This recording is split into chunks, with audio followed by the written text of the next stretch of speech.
Got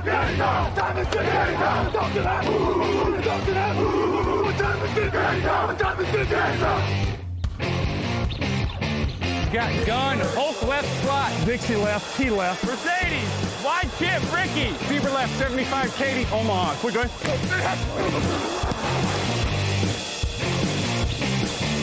Last play of the game. Who's going to win it? Luck rolling out to the right. Dumps it up to Donnie Avery. Yeah! Goal line. Touchdown. Touchdown. Touchdown. Touchdown. Hello, bonjour et bienvenue à tous dans l'épisode numéro 488 du podcast Touchdown Actu. Alain Mattei, très heureux de vous retrouver pour cette ultime, je vais dire ultime mais non, parce qu'en fait il y aura le débrief de Lucas qui va être en podcast après, enfin il y a plein de trucs, ça ne s'arrête jamais. Donc non, pour un énième épisode de l'année 2022, on va parler évidemment du Super Bowl, on va débriefer tout ce qui s'est passé dans le match entre les Rams et les Bengals, victoire évidemment des Rams, nouveaux champions NFL en titre. Très heureux de vous retrouver, je l'ai dit, avec une équipe complète autour de moi. On n'a jamais été autant autour du micro cette année. Raphaël Masmejean à ma gauche. Bonjour Raphaël. Salut à tous. Victor Roulier en face de moi. Bonjour. Bonjour Alain, bonjour à tous. Et sur ma droite, Grégory Richard. Bonjour messieurs, bonjour tout le monde. On n'a jamais été aussi nombreux et on n'a jamais été en physique cette année, je crois. Non, ça c'est sûr que non. Voilà. Cette émission qui vous est proposée par notre partenaire JD Sport. Pour vous occuper maintenant que la saison NFL est terminée, vous pouvez vous mettre au sport en profitant des vêtements, chaussures et accessoires de leur campagne fitness. Et vous pouvez consulter évidemment les news de l'intersaison sur TD Actu. Au milieu de tout ça et les podcasts, justement, si vous faites du sport, vous pouvez y aller. C'est avec notre partenaire JD Sport, donc on l'a dit, qui nous a accompagnés pendant toute la saison sur tous les débriefs. Pour le Super Bowl, on l'a dit, les Rams sont titrés Cooper Kupp et MVP. Joe Burrow passe à côté de son premier titre. On revient sur tout ça dès maintenant. Hey, Kurt Warner here. Hi to everybody at the Touchdown Podcast.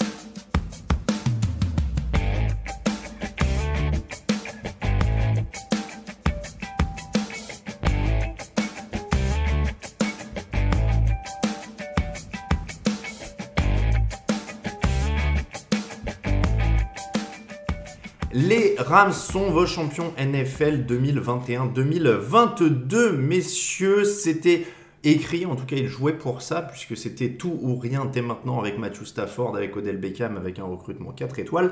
Le match a été compliqué pour cette équipe de Los Angeles, victoire 23-20 finalement grâce à un stop défensif, notamment signé Aaron Donald en fin de match.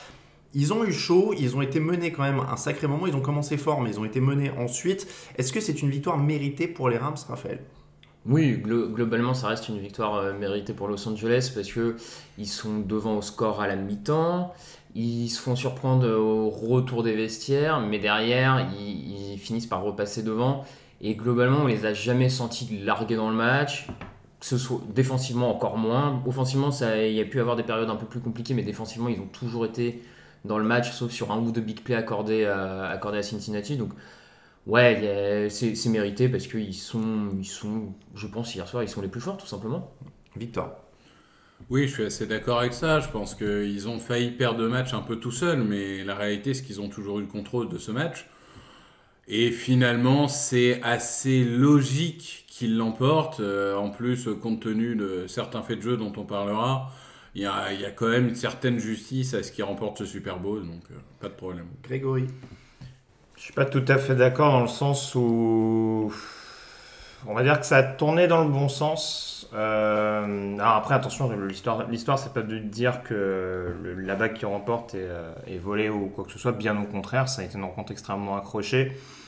Après, voilà, on a eu un Super Bowl disputé, un match où les Rams ont été extrêmement inégaux, je trouve, que ce soit au niveau du côté du ballon ou au niveau des différentes périodes du match, comme ça a été dit.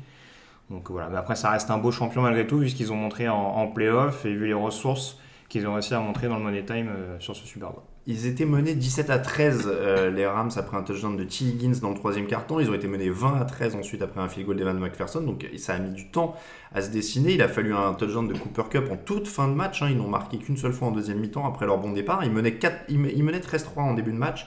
Et puis ils ont eu vraiment un gros calage. C'est Cooper Kupp qui est omniprésent sur le dernier drive. MVP mérité, a priori. Ah bah oui, avec un dernier drive comme ça où vraiment il est arrivé sur le terrain sur ce drive et il a montré tout son talent en étant capable de se démarquer, parce qu'en plus tu peux te douter que du côté de Cincinnati on s'attendait à ce que Cooper Kupp soit cherché. Donc il se démarque, et puis il a surtout cette course en 4-1 où on lui donne la balle et c'est lui qui casse les chevilles des défenseurs adverses pour aller chercher le yard, alors que c'est pas donné parce que le défenseur adverse arrive très très vite sur lui. Donc oui, c'est le grand bonhomme du match parce qu'il est là sur le drive qui compte le plus de la saison au final. 4 de ses 9 réceptions sont sur le dernier drive à Cooper. 4 de ses 8 réceptions, pardon. Donc la moitié sont sur le dernier drive avec un touchdown. Et cette course, Victor, il a été incontournable. On va revenir un peu évidemment sur Aaron Donald après, mais c'est pas volé non plus pour Cooper Kupp. Absolument pas. C'est même assez logique finalement. C'est vrai qu'il y a 2 défenseurs qui auraient pu le mériter. Mais la réalité, c'est que les stars, en fait, ont répondu présentes à Los Angeles. Et la star offensive cette année, qu'on le veuille ou non, c'est Cooper Kupp. C'est le joueur offensif de l'année. Et il a fait ce que font les grands joueurs. C'est-à-dire, on sait que c'est toi qui vas avoir la balle, mais ça marche quand même. Il a réussi à faire la séparation, il a réussi à provoquer les fautes, il a réussi, en effet, à faire la différence en course comme en réception. Oui, clairement... On repensera à ce Super Bowl, on dira le dernier drive, il est signé Cooper Kupp. Et du coup, ce qui est encore plus dingue, c'est qu'en plus on garde à l'esprit en effet ce dernier drive, mais même l'action par exemple avec les flags qui s'annulent, notamment le holding des Rams et la faute des Bengals, c'est déjà Cooper Kupp qui capte le touchdown.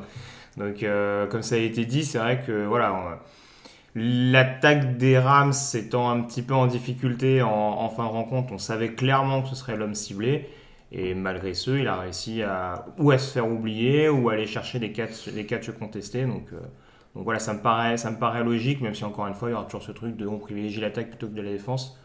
Mais voilà, il y a peut-être plus d'actions significatives en faveur de Cooper Kupp en sa faveur. Est-ce que c'est pas la plus belle saison d'un receveur quand tu prends sur une année avec cette performance finale sur le Super Bowl? Est-ce que c'est pas la plus grande saison d'un receveur sur une année? Franchement, une des plus abouties, c'est sûr. J'allais poser la question loin, quand je demandais s'il était un MVP légitime. Alors je sais qu'on on n'est pas censé prendre en compte évidemment la saison et tout ça, mais c'est vrai qu'en bon plus, il est joueur offensif de l'année et qu'il peut pas être MVP. Je pense que c'est un peu pesé aussi dans le vote à la fin, ce côté.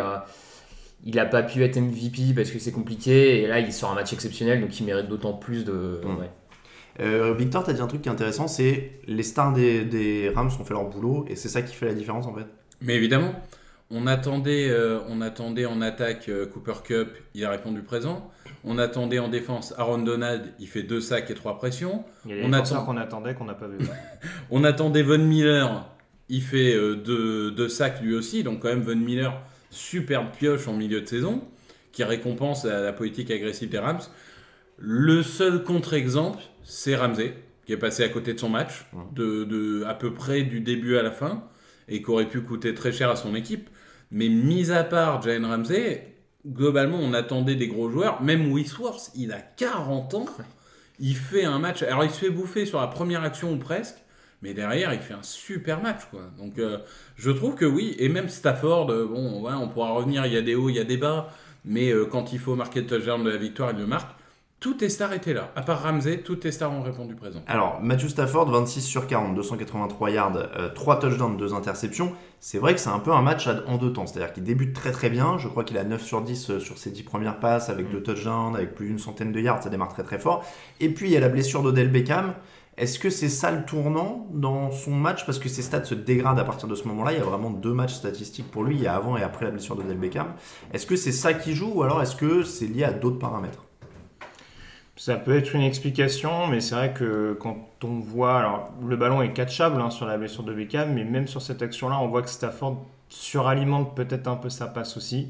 Encore une fois, c'est pas ce qui est lié au drop, parce que clairement, on voit que Beckham avait le ballon dans les mains et c'est la blessure qui provoque la perte du ballon. Mais il y a eu quelques moments, en effet, où il y a eu des passes peut-être un peu suralimentées. Enfin, je pense par exemple, justement, sur le dernier drive, à cette passe un peu haute, pour essayer de lober Von Bell alors que Van Jefferson est quasiment tout seul en bout en but. Il y a eu cette interception. Alors Skowronek, on sait qu'il y a déjà eu un gros loupé en finale de conférence, je crois, face aux Niners. C'est pas le receveur le plus rassurant et bon, c'était pas forcément celui qui était appelé à être plus sollicité. Il est rentré forcément de fait de par la blessure de Beckham. Mais même s'il relâche, même s'il drop également de son côté, on voit que la passe n'est pas totalement assurée. Donc ça reste du Matthew Stafford. Il y a un côté spectaculaire, mais aussi un côté où on sait qu'il va y avoir du déchet, à l'image de son interception, à l'image de l'interception de Jesse Bates. Donc voilà, c'est pas suffisant pour dire que son match est mauvais, loin de là.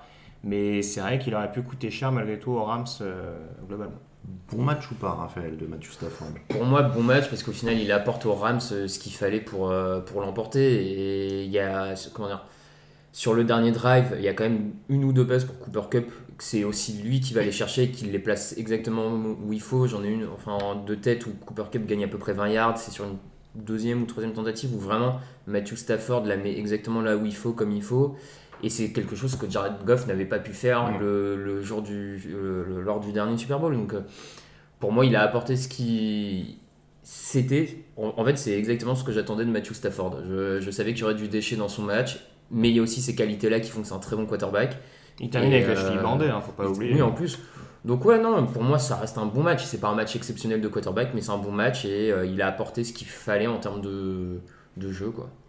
Victor, il y a du déchet. Alors, il y a une des deux interceptions qui est quasiment un punt. Oui, c'est ça. La première interception en soi, c'est pas choquant. Enfin, c'est-à-dire que tu te fais intercepter dans la end zone ou tu punts, ça revient à peu près à la même chose. Par contre, ce qui est dommage, c'est qu'elle est quand même sacrément sous-dosée.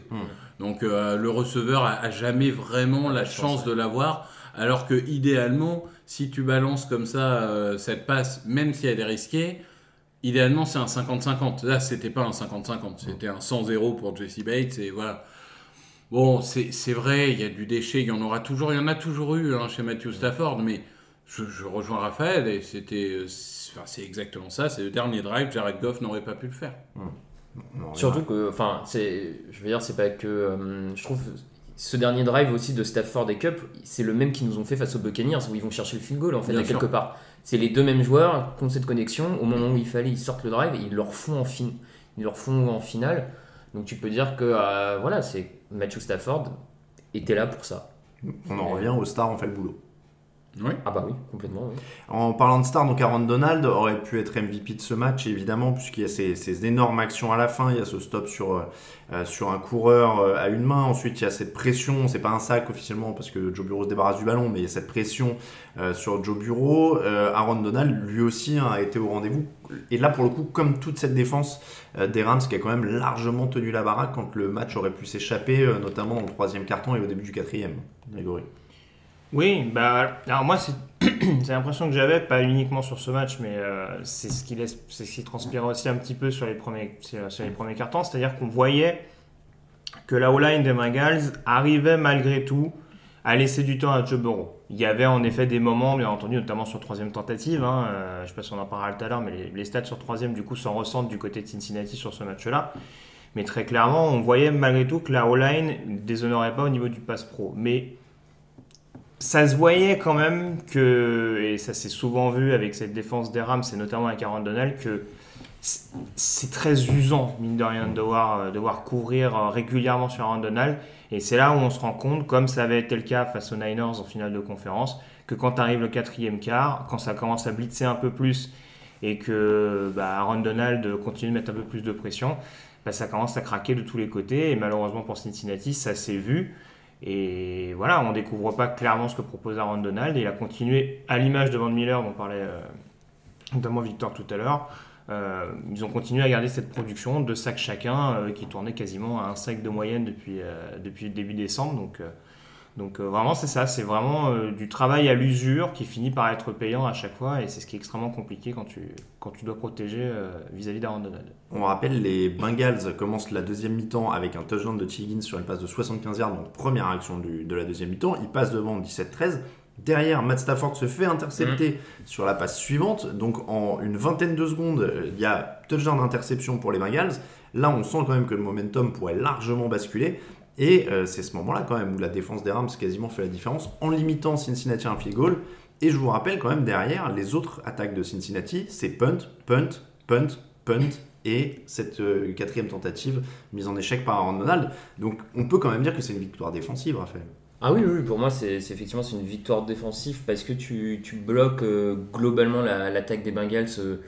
tout le match, parce qu'au final, si t'enlèves, alors c'est toujours pareil, est-ce qu'on doit enlever un big play, mais l'attaque de Cincinnati a beaucoup vécu par des big plays qui sont passés. Il y a ce touchdown d'Higgins en plus qui est pas totalement net, on va dire ça comme ça. Donc c'est sûr que offensivement, les Bengals ont été en difficulté toute la soirée, et c'est ce qui permet à Los Angeles, même au moment où ils commencent à prendre un peu l'eau avec ce touchdown, cette interception, de finalement toujours y croire, parce qu'il y a cette défense qui a globalement qui a été dominante avec ce front seven. Donc oui, victoire défensive assurément pour moi. Oui, je pense qu'il y a eu quand même ce moment, c'est ce que Greg disait, c'est-à-dire que la première mi-temps, finalement, Cincinnati tient à peu près au niveau de la ligne, mais sur 2 matchs, ils prennent 7 sacs, ils en prennent 5 dans le 3e quart-temps. Ouais, c'est ça. Et on sent vraiment que c'est le moment où la ligne défensive, le front seven de Los Angeles dit « Ok, voilà, on a gagné le match et on va continuer à vous bouffer jusqu'à la fin. » Et ils ont continué à les bouffer jusqu'à la fin. C'est vraiment ce moment-là où ils ont dit « C'est bon, vous avez tenu une mi-temps, sauf que vous n'avez plus d'énergie. Nous, on peut encore continuer comme ça toute la nuit. Et vous allez prendre bouillon sur bouillon sur bouillon sur bouillon. » Sean McVay, il faut en parler un petit peu, tant qu'on fait le tour des Rams, c'est le panorama. La défense a tenu longtemps. Sean McVay, c'est un esprit offensif, il devait donc guider cette attaque. On l'a dit, très bon début de match, parce que ça marque rapidement. Alors même s'il punt sur la première action, mais il y a touchdown sur la deuxième, il y a touchdown sur la 4e série offensive. Il mène 13-3 à ce moment-là, parce que l'extra point est raté. Donc ça démarre bien. Et puis, est-ce qu'on a vu le Sean McVay timide, qu'on a souvent soupçonné et annoncé pendant les playoffs? Il y a eu des courses plein centre sur des 3e et longues, il y a eu des choses un petit peu, timide quoi, Raphaël. Ouais, timide. Moi, c'est surtout, on va dire, sur ce qui m'a encore gêné une fois, c'est il y a eu ce moment de flottement où on a senti que lui était paniqué déjà, et je trouve qu'en termes de body language, tout ça, il renvoyait pas quelque chose d'extrêmement confiant, on va dire, mais bon, ça encore à la limite. Mais moi, là où je l'attaquerais le plus, c'est clairement sur son... Alors ce qu'à la base, c'était un peu une de ses marques de fabrique, c'est sur le jeu de course de son équipe. Enfin, c'était... Parce que, encore sur le jeu aérien, il y a un moment où il se retrouve à perdre Odell Beckham. Objectivement, il a plus grand monde en dehors de Cooper Kupp. Donc c'est pas facile non plus de développer un jeu aérien incroyable quand tu te retrouves avec... et un Van Jefferson qui attrape pas grand-chose. Donc c'est un peu compliqué. Mais sur le jeu de course... Mon Dieu, quoi. Enfin, des courses appelées sur des 3e et moyennes en position shotgun sans bloqueur supplémentaire pour aider tes coureurs, des courses plein centre, Enfin, ouais, on a vu beaucoup de choses où ça allait pas. Et alors qu'au début, quand Sean McVay est arrivé, rappelons-le, c'est école Kyle Shanahan, tout ça, mais c'est son jeu de course qui faisait la différence. 23 courses pour 43 yards, Loïc. C'est beau.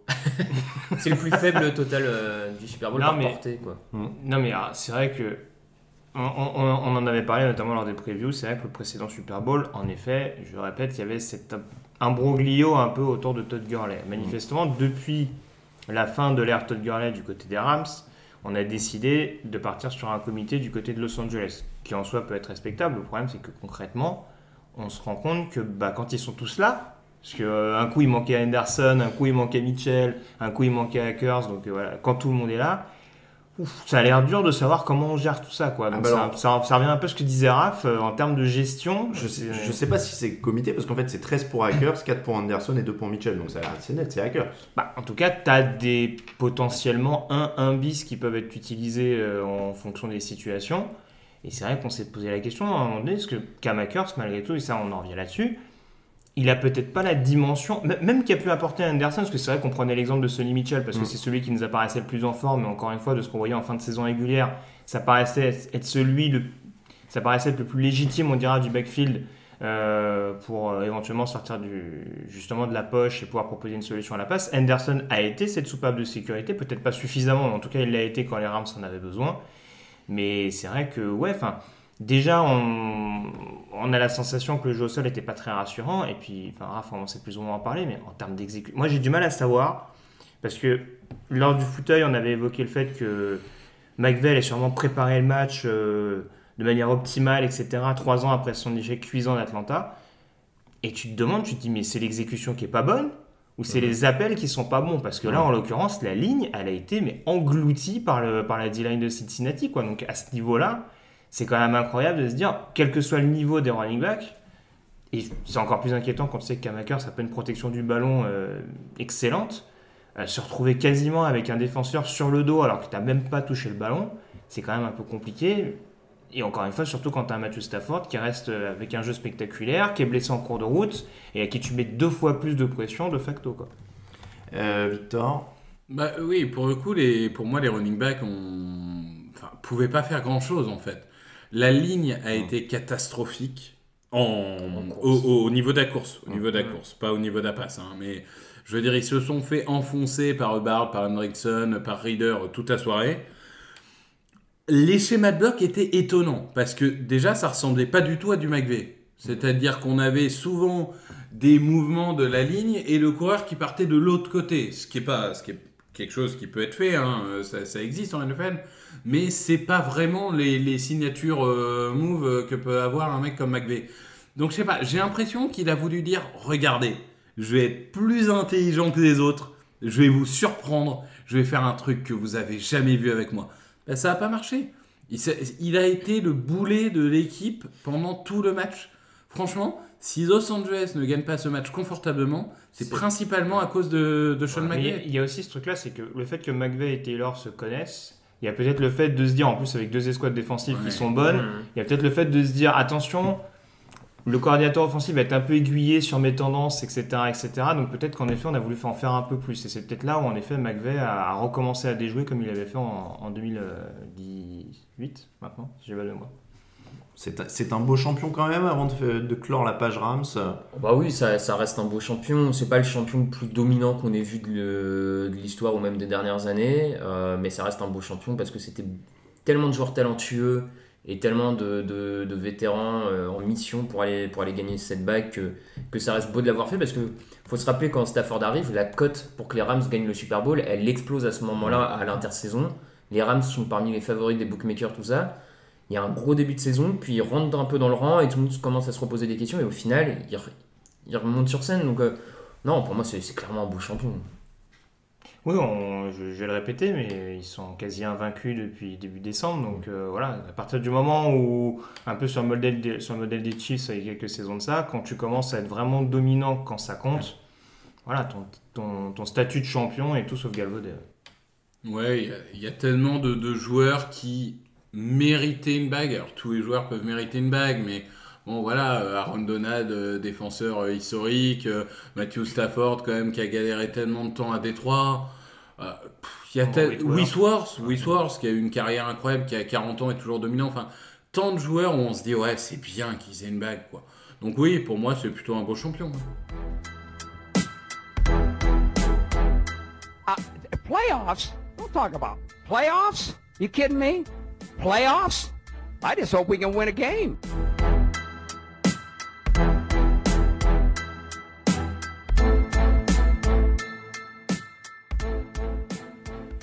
Les Rams sont donc champions, messieurs. On n'a pas encore beaucoup parlé du challenger, du vaincu, les Cincinnati Bengals. On va le faire évidemment dès maintenant parce qu'il y a beaucoup de choses à dire. Qu'est-ce qu'il a manqué aux Bengals? On va commencer par ça, même si c'est une question un peu vaste. J'avoue que j'aurais pu faire plus anglais. Qu'est-ce qu'il a manqué aux Bengals? Une ligne offensive, voilà. Entre autres, hein, c'était malheureusement un des matchs clés pour Cincinnati. Et ça a tourné au vinaigre, on l'a dit, hein, surtout en deuxième mi-temps. Mais la réalité, c'est que cette ligne, ça va être la priorité de l'intersaison pour les Bengals parce que ça leur a sûrement coûté le match. Aujourd'hui, à part Jonah Williams, il n'y a aucun joueur qui surprend vraiment, qui progresse. Burrow, en plus, il a fait un match très proche de Tennessee, c'est-à-dire à prendre des sacs un peu parfois bêtes, alors qu'il aurait pu balancer la balle. Sa gestion de la poche a pas été celle de la finale de conférence. Donc non, les playmakers étaient là, ils ont essayé de faire des choses. Le coaching n'a pas été trop mauvais, la défense a été vraiment excellente, mais la ligne offensive les a plombés. Est-ce qu'ils auraient dû sélectionner Penny Sewell du coup? C'était compliqué d'avoir les deux. Hein. Ça, c'est sûr que ça n'aurait pas fait de mal. Après, encore une fois, c'est toujours la même chose. C'est souvent ce qu'on entend par rapport à Shanahan à Atlanta. Voilà, cette politique leur a au moins permis d'aller au Super Bowl. Donc après, voilà, c'était un axe d'amélioration très net. Malheureusement, en effet, c'est ce qui a été un élément un peu rédhibitoire pour espérer gagner au bout. Mais ça rejoint un peu ce qu'on disait sur les Bengals pendant toutes ces playoffs. C'est-à-dire que malgré tout le talent qu'avaient en effet Burrow et Chase, leur capacité, je pensais de là notamment, hein, on rappelle, il y a Higgins, Mixon qui font une bonne saison, mais c'est vrai qu'on mettait beaucoup l'emphase sur l'attaque, alors que, à mon sens, la star des Bengals depuis le début notamment de ces playoffs, c'était la défense. Et là, on a vu malgré tout qu'il manquait peut-être ce petit coup de collier offensif nécessaire aux Bengals. Après, il y a une équipe qui joue en face, hein, il y a une défense vaillante, comme on l'a dit tout à l'heure. Mais voilà, c'est la ligne, c'est peut-être aussi les décisions, on en parlera sûrement tout à l'heure, mais en tout cas, oui, c'est vrai que la ligne a été un gros point noir, notamment en deuxième mi-temps pour Cincinnati. Raphaël, on a dit qu'ils étaient un peu à réaction, en tout cas qu'ils vivaient par le big play, et voilà, en fait, au final, ça finit par leur coûter, quoi. Ouais, ça finit par leur coûter parce qu'ils n'ont jamais réussi à installer un jeu, on va dire, plus, pas routinier, mais une attaque plus régulière, sans doute en partie à cause de la ligne, effectivement. Même si à mon avis cette ligne offensive n'est pas un seul joueur prêt d'être bonne, mais bon, c'est encore un autre sujet. Mais ouais, et puis je pense que l'incapacité à installer le jeu au sol leur a coûté cher aussi. Ça aurait soulagé un peu tout le monde si Joe Mixon avait pu. Alors, je pense que tous les calls appelés au sol n'étaient pas forcément non plus excellents. Taylor, à mon avis, c'est un peu paumé là-dedans, mais. Le fait de ne pas pouvoir installer le jeu au sol, ça a aussi mis encore plus de pression sur Burrow. Il finit un peu blessé, une ligne offensive qui commençait à prendre de plus en plus le bouillon, et tu finis par être en difficulté, à ne pas pouvoir manger le chrono comme tu l'aimerais. Et clairement, c'est leur axe de progression, on l'a vu cette saison. Il faut peut-être un peu diversifier le playbook en attaque avec plus de petits jeux, de gains intermédiaires. C'est vrai que par exemple, il y a eu quasiment, là, il faudrait tout revoir, mais j'ai pas de souvenir de petites passes au milieu de terrain, dans les 5-10 yards, juste, tu vois, c'est des calls que j'ai pas vus. Par contre, ça te balance sur les côtés, ça, il n'y a pas de souci. Mais bon, voilà, variété, après, ils viennent de tellement loin que franchement... Bon. Après, la ligne te permet de faire ça aussi, d'avoir un rythme, d'avoir une attaque plus posée. Ouais, après, on a vu des attaques avec une ligne très moyenne qui, justement, jouait de la petite passe très rapide. Tu vas parler de Zach Taylor ou pas? Ah bon, on va y arriver. D'accord, non, mais parce que du coup, c'est plus ou moins lié. Mais j'en parlerai tout à l'heure pour Zach Taylor. Mais vas-y. Non, mais c'est toujours pareil, parce que on dit la ligne offensive, et a raison, on va dire, à sonner le glas des espoirs de Cincinnati en deuxième mi-temps, mais on le sait, ça aussi c'était identifié, que cette ligne était beaucoup plus performante sur le jeu au sol que sur le jeu à la passe. Et je n'ai absolument pas compris comment, en menant au score, surtout avec un touchdown d'avance, pourquoi Cincinnati s'est évertué, on l'a même vu notamment devant leur end zone ou ce genre de choses, à vouloir absolument tenter des passes. Alors que justement la ligne commençait à souffrir vraiment sur le pass pro. Et pourquoi on ne s'est pas plus appuyé sur Joe Mixon, qui certes a peut-être pas des stats 3 fois plus impressionnantes que celles des running backs des Rams, mais qui en tout cas a été capable d'aller chercher des gains intéressants et des premières tentatives. Donc c'est vraiment à ce niveau-là où certes ta O-line t'aide pas toujours, mais si tu optimises pas son rendement non plus, pour moi c'est problématique aussi. Non, mais pour le coup, moi, je trouve Raphaël dur quand il dit pas installer un jeu de course, parce que 20 courses, 80 yards, 4 yards par course. Mixon, il y a 15 courses, 72 yards, 4.8 par course. Au début du match, ils sont solides. Au début, mais globalement, oui, mais c'est pas le jeu de course qui est pas installé. C'est comme le dit Grégory, c'est qu'à un moment, dans le troisième quart-temps, t'as l'impression que Zach Taylor a oublié d'appeler les courses et qu'il appelle passe sur passe sur passe sur passe. Rien n'empêchait de demander de continuer à faire des courses, parce que globalement, le jeu de course, ça marchait bien.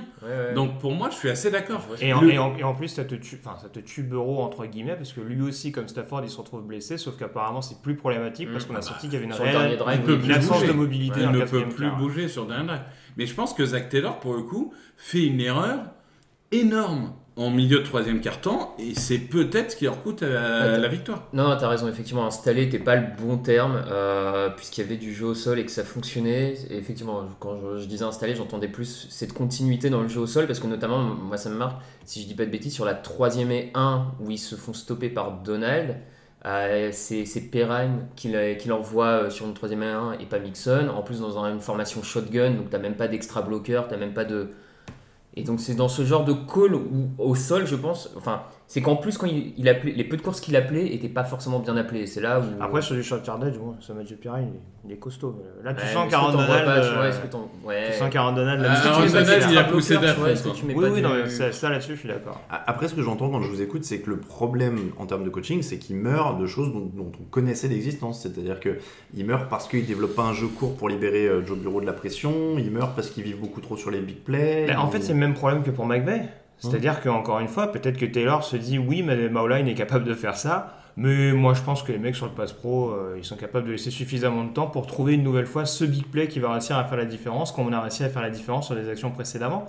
Et t'essayes de t'en convaincre, sauf qu'à bout d'un moment, quand c'est un peu tard et que du coup, mine de rien, la défense des Rams notamment a commencé à prendre confiance, c'est un peu plus compliqué. On a vu que même quand ils ont recommencé à courir, justement, et on en revient par exemple à l'exemple de Pierre sur la 3e ligne, même quand ils ont recommencé à courir, les Rams étaient tellement aux aguets à être systématiquement en position de blitz, ou en tout cas avoir vraiment une poche extrêmement renforcée, que tu cours ou que tu essayes de passer, ça devient compliqué, quoi. D'ailleurs, il meurt de choses identifiées, l'inefficacité dans la red zone. Leur premier field goal, ils sont sur les 11 yards des Rams. Le deuxième, ils sont sur les 20 yards après une interception. On en a parlé pendant tous les playoffs. Donc là-dessus, il n'y a pas de surprise non plus, malheureusement pour eux. Joe Burrow, vous l'avez dit, a été ralenti en fin de match par une blessure. C'était au genou, ça a tourné un petit peu. Il finit à 22 sur 33, 263 yards, un touchdown. Il y a évidemment, en plus des stats qui sont gonflés par le touchdown de 75 yards de T. Higgins, qui sont très largement gonflés. L'autre touchdown des Bengals, c'est sur une passe de Joe Mixon, pas de Joe Burrow. Est-ce que Joe Burrow a été bon dans ce match ? Est-ce qu'il a été au rendez-vous du Super Bowl ? Je dirais pas qu'il a été bon, je dirais pas qu'il a été mauvais non plus. Je pense qu'en effet, ses stats sont meilleures que sa performance réelle. Ce qu'il faut dire aussi, on parle beaucoup de ce big play de 75 yards, il y a un énorme face mask. Ce touchdown ne doit pas être accordé théoriquement. Et évidemment, merci à NFL de rendre les face masks non reviewable à vidéo, comme on dit. Mais voilà, je veux dire, globalement, il n'a pas coûté à son équipe, il a limité les erreurs, mais il n'a pas fait la différence qu'on pouvait attendre de sa part. Il n'a pas fait le jeu qui permet d'étendre le drive, le jeu qui permet de marquer le touchdown, le jeu qui permet de... Donc je dirais que c'est une performance moyenne d'un sophomore. C'est jamais qu'un deuxième année. Il apprend. Le jour où il revient au Super Bowl, dans 1, 2, 5, 8 ans, je lui souhaite d'y revenir un jour, il aura appris et il sera certainement plus à même de faire la différence. Ouais, c'est ça, je suis d'accord en fait avec ce que dit Victor, c'est que si tu recontextualises, c'est une prestation correcte d'un quarterback sophomore qui arrive à cet endroit-là avec une ligne qui est compliquée à gérer, une ligne offensive pour lui compliquée, tout ça. Le seul truc, on est tous un peu déçus parce que ce qu'on avait vu ces dernières semaines de Joe Burrow, c'était un Joe Burrow qui allait au-delà de ce statut de quarterback sophomore et qui apportait ce petit plus. Là, il n'a pas réussi, on ne va pas lui en tenir rigueur, il aura sans doute d'autres opportunités, même si ça pourrait ne pas être si simple que ça parce que la conférence va être rude et qu'il aurait mieux valu quand même se prendre sa bague tout de suite, ça enlevait un peu de pression. Mais non, clairement, je rejoins Victor, c'est une prestation correcte, mais pas forcément ce que tu pouvais attendre. Déjà, il tue pas son équipe. Voilà, c'est vrai. Non, mais c'est toujours pareil. En fait, les cartes sont toujours brouillées par notamment Patrick Mahomes. Voilà, on s'attend toujours à ce qu'un joueur, dès qu'il commence à sortir un peu, dès qu'il commence à se révéler, il va nous sortir des matchs à 500 yards, etc. Joe Burrow, à mon sens, il fait un match plus ou moins similaire à Matthew Stafford. J'ai pas dans l'idée qu'il y a un quarterback qui est surclassé l'autre, même si forcément il y a plus d'interceptions pour Stafford par exemple, mais il y a plus de TD de l'autre côté. Enfin, voilà, il y a une prestation assez correcte. En effet, malgré les problèmes qu'il y avait autour de Joe Burrow, notamment cette O-line qui a commencé à se disloquer petit à petit, il a quand même répondu présent. Après, oui, voilà, faut qu'il continue à s'aguerrir aussi. Et ça, je pense que dans les mois à venir, ça ira beaucoup mieux pour Cincinnati. En tout cas, il y aura encore plus d'aisance offensive qu'il y en a encore aujourd'hui. Mais oui, après en soi, pour répondre à ta question, non, j'ai pas été spécialement... J'ai été déçu par Joe Burrow dans les choix qui ont pu être faits, notamment sur les troisièmes. Ce que je disais tout à l'heure, je crois qu'on est à 20% de réussite sur troisième tentative. C'est quand même bien peu quand justement tu es censé être un quarterback clutch. Après, voilà, bon, encore une fois, je vais le répéter, mais voilà, on ne va pas trop en demander non plus. Voilà, il aurait pu avoir cette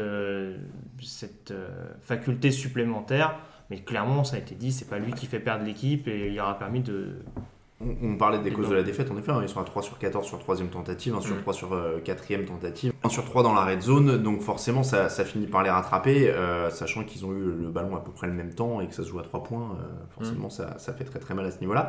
Un petit mot pour la défense quand même, on a dit que c'était une bonne prestation défensive, qu'ils avaient été la star des playoffs. Trey Hendrickson et DJ Reader ont un sac chacun, ils ont été très présents. Le front seven a été excellent, parce qu'on parle souvent des 4 devant Bard, Hendrickson, Reader à juste titre, mais on a par exemple un match de Logan Wilson sur la ligne de linebacker excellent, même en couverture il a fait quelques belles actions, toujours présent sur le joueur adverse.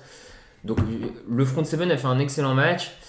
Après, ils ont été embêtés par ce qui était identifié comme un de leurs potentiels points faibles en défense, c'est Eli Apple, le cornerback numéro 2, et qui effectivement, c'est lui sur le touchdown de Cup sur le dernier drive, et je me demande si c'est pas déjà lui sur le tout premier touchdown de Cooper Cup. Non, sur les deux de Cup. Sur les deux de Cup, c'est lui. Bon, voilà, c'était identifié comme leur point faible dans le backfield défensif, et il leur coûte un peu la victoire, mais globalement, ça reste une super performance parce que tu maintiens les Rams à 23 points et tu les mets en difficulté une bonne partie du match quand même. Oui, je pense que cette défense des Bengals, je pense qu'elle m'a encore impressionné par son niveau d'implication.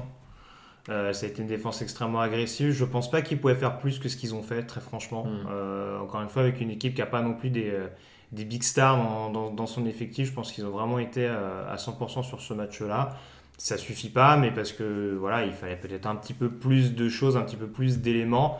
Oui, il y a un backfield défensif, en effet. Enfin, là encore, ça peut être frustrant quand on est fan de Cincinnati parce qu'on se dit on connaissait les clés avant le match et on perd à cause de ces clés après le match.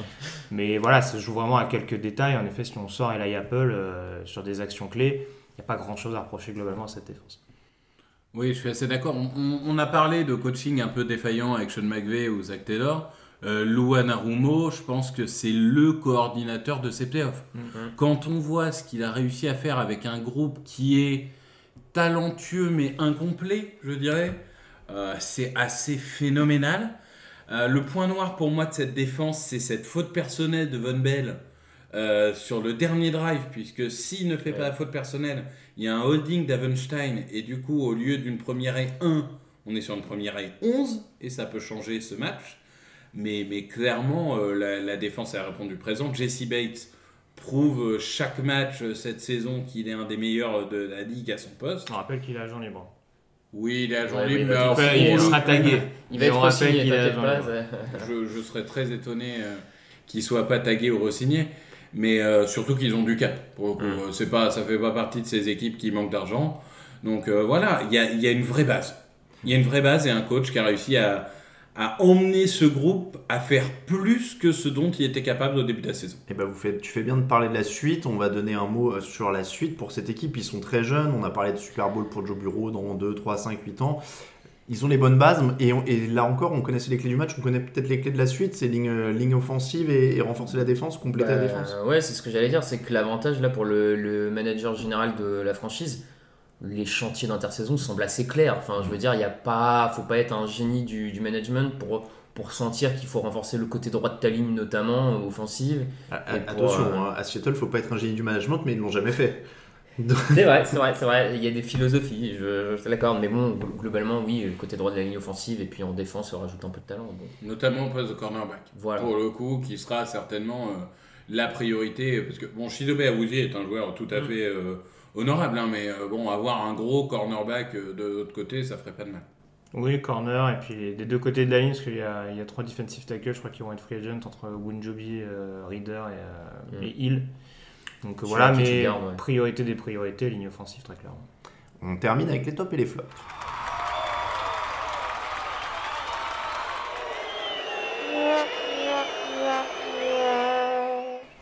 Les derniers top et flop de l'histoire de TDA. Plus jamais il n'y en aura. Je ne sais pas si en post-prod je vais mettre la marche funèbre de Chopin par-dessus cette séquence. Mais en tout cas, nous abordons un moment décisif. Le dernier top flop de la saison, le dernier top flop donc de l'histoire de TDA. Raphaël va tout faire en dernier. Je veux que ce soit lui qui ferme la marche. Il a fait le premier top flop, je crois, de l'histoire de TDA. Voilà, il fera le dernier. Bouclé. On va commencer avec le top de Victor. Aaron Donald, parce que c'est vrai qu'on en parlait un peu en off avant l'émission avec Raphaël. Le fait de gagner un titre collectif pour un joueur individuel, ne rajoute pas forcément à sa légende. Par contre, le fait de gagner un titre en étant décisif dans le match, en faisant 2 sacs, en étant l'homme sur la photo sur la dernière action, avec cette image où il montre son doigt, j'ai une bague, bah ça pour le coup, c'est le Lawrence Taylor 86, c'est des images qui marquent, c'est ça qui fait aussi la légende de ces joueurs-là. Et quand bien même ça soit un sport collectif, on retiendra, la plupart des gens, on le voit sur les réseaux sociaux, disent Aaron Donald a une bague, c'est une sorte d'accomplissement pour un des meilleurs joueurs de sa génération. Donc je suis très content pour lui et il le mérite amplement. Tu veux dire que ça aurait été un couac s'il n'avait pas eu de bague? Oh là là, on est Jean-Michel Jeune-Mot. Okay, c'est bon, C'est bon, tu l'as. La nuit était courte, mais c'est bon. Matthew Stafford, je suis un peu obligé. On l'a dit, le match n'est pas parfait. Il y a eu notamment des grosses difficultés d'automatisme avec Van Jefferson, même si Victor en est un peu bluffé par les 4 réceptions, parce que ça ne nous a pas sauté aux yeux tout au long du match. Mais oui, franchement, c'est vrai que là, en plus, on l'a dit, avec un jeu au sol qui était clairement pas au rendez-vous du côté de Los Angeles. Voilà, réussir malgré tout à être clutch en étant bien aidé par Cooper Kupp, mais il faut aussi lui envoyer les ballons, il faut aussi avoir le bon timing et il a quand même réussi à le faire malgré le déchet qu'on a pu constater par moment. Donc voilà, ça vient quand même récompenser une carrière un petit peu compliquée, notamment d'un point de vue structurel, on va pas revenir dessus, mais voilà. Matthew Stafford pour moi. Alors pour ma part, il y avait Andrew Whitworth, donc avec cette stat que tout le monde a bien aimé, que c'était le premier joueur de l'histoire du Super Bowl à être plus vieux que les 2 coachs principaux en course. Mais il faut quand même reconnaître cette grande victoire hier pour la team Nick les choix du premier tour de la draft. Donc je peux pas passer à côté de ça. C'est la victoire d'une philosophie. C'est vraiment une nouvelle ère qui s'ouvre dans la NFL. J'ai immédiatement informé Grégory d'ailleurs qu'on annulait la diffusion du premier tour de la draft en direct sur TDA puisque ça ne sert absolument à rien. Aaron Donald des premiers tours. Ouais. Enfin, il me l'a dit, c'est ce qu'il m'a répondu aussi. Odell Beckham aussi. Ceci étant dit, Von Miller aussi, Leonard Floyd aussi. Tu peux aller loin. Jalen Ramsey. Oui, mais c'est pas les leurs. Oui, mais bon, ça reste des mecs qui ont été draftés au premier tour initialement, donc c'est pas comme si ça servait à rien. Tu prends ceux des autres équipes qui ont réussi et tu les récupères avec les tiens. Bah oui, mais après tu prends le salaire. Ça, c'est pas grave, on s'en fout. Voilà, on n'est pas tous comptables autour de la table.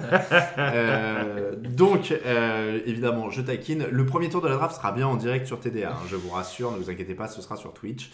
Mais c'était un petit clin d'œil qui me faisait marrer, même si évidemment on rappelle que les Rams ont beaucoup de choix de draft à eux, mais juste pas forcément du premier tour, mais ils ont beaucoup de choix de draft dans l'effectif, qui sont dont l'immense Van Jefferson dont on a parlé d'ailleurs.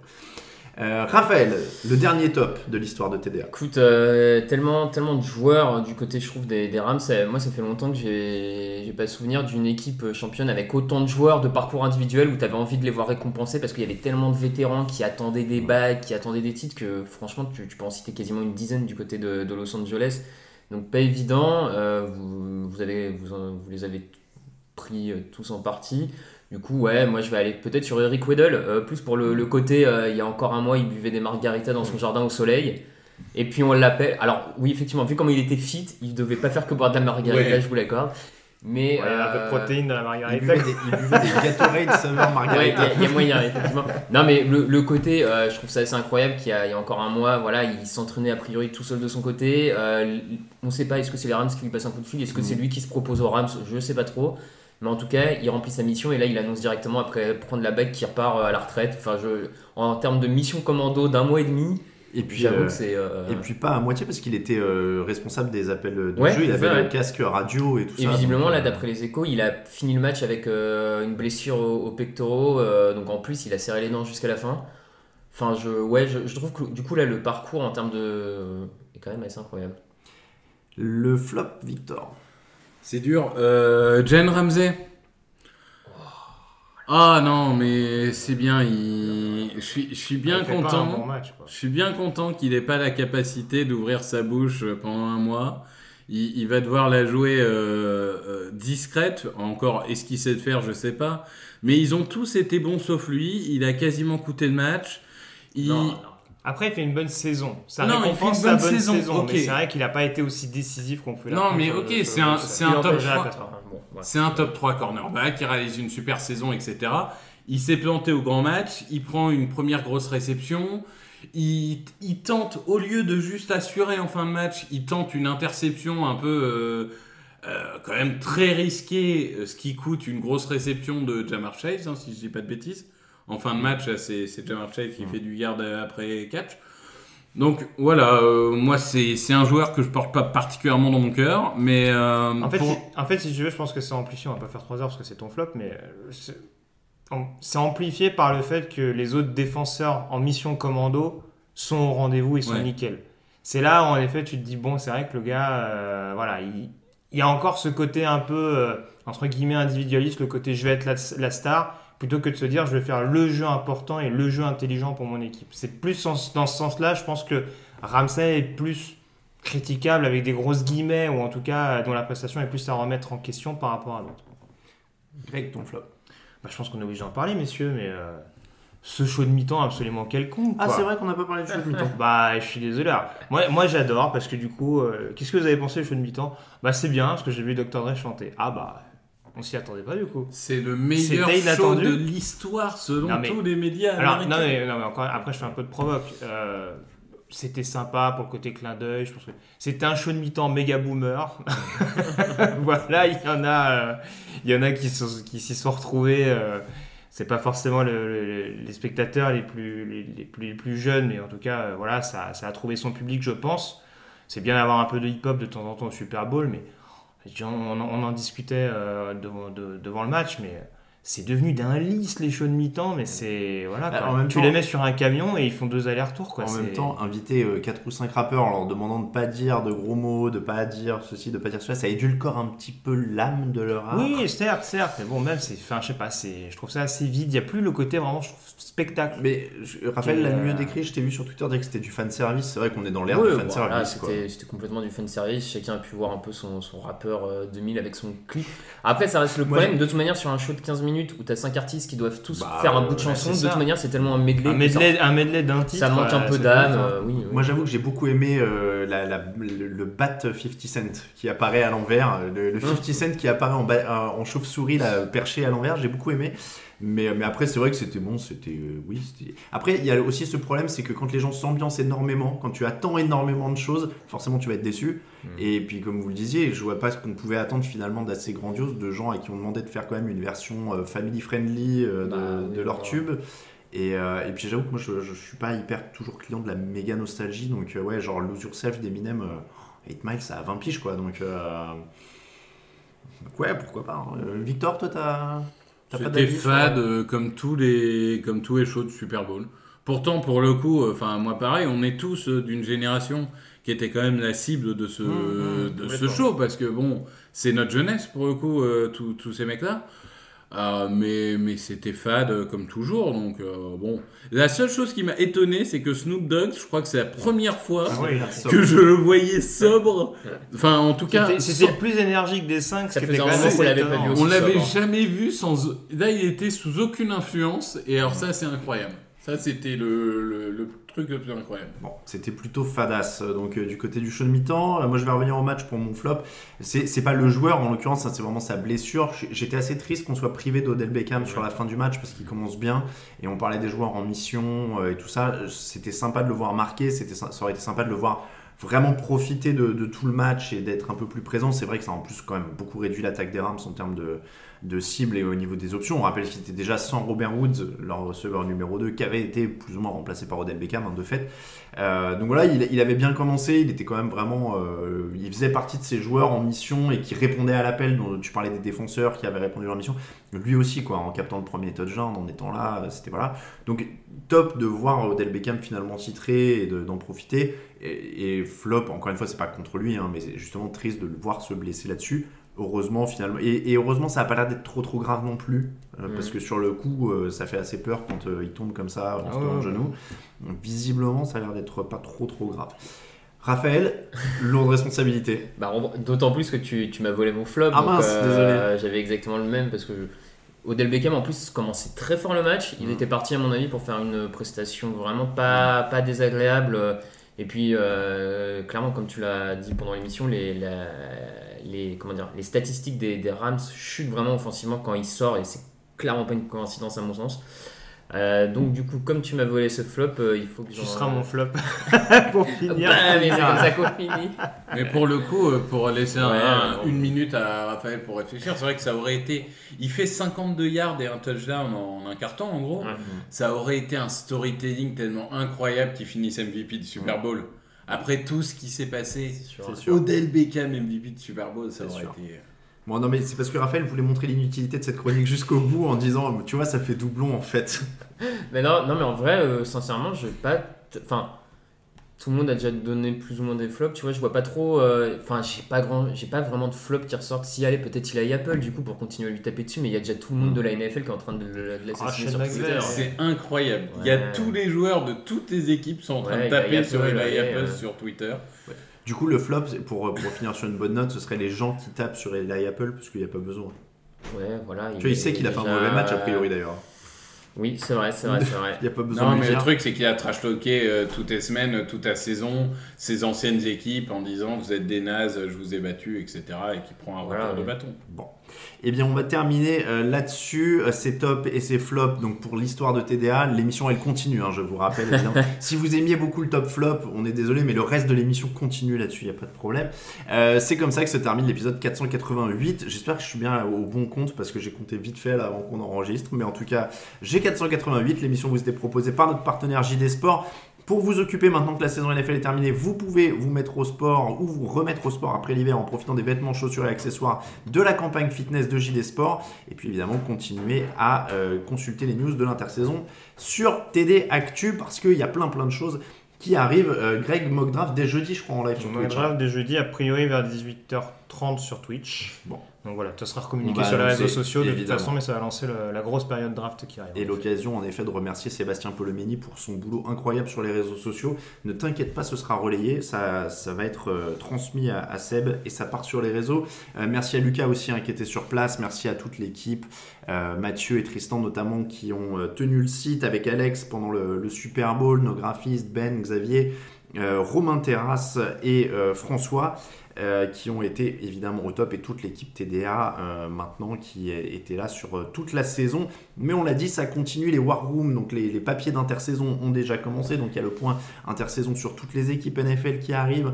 Il y a encore une fois des podcasts. Vous allez avoir le podcast de l'intervention de Lucas depuis Los Angeles. On fait une petite émission séparée avec Lucas là-dessus. Donc voilà, il se passe plein de choses. L'actu ne s'arrête jamais en NFL. Je vais remercier nos tipeurs qui ont été très nombreux au mois de février. Robligno, Emmanuel, Chogo, France Max, Ben, Mavs41, Biker B, Nabila, Julien Brossillon, Jérémy, Obi-Wan CC, Jalen Cup 14, PL, Destec, Lil Molikou, Guillaume Priol, Soif99, Nico, Paul, Josh Allen MVP, Arnaud Doucet. Voilà, je crois que j'ai fait le tour pour les derniers depuis la dernière émission. J'espère que je n'oublie personne.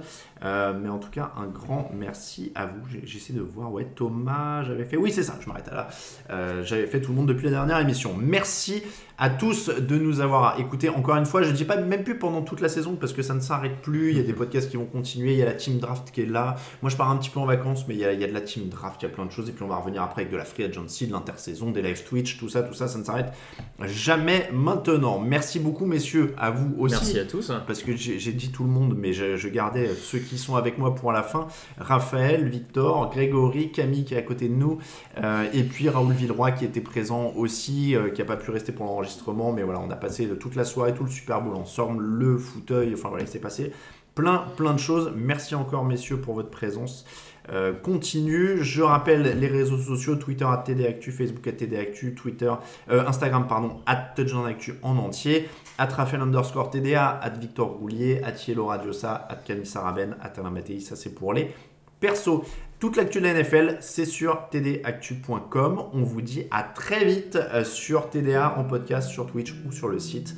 Très bonne semaine à tous. Ciao, ciao.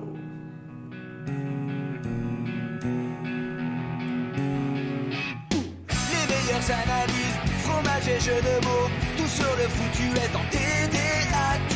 Le mardi, le jeudi, tel gâteau risotto, les meilleures recettes en TDAQ.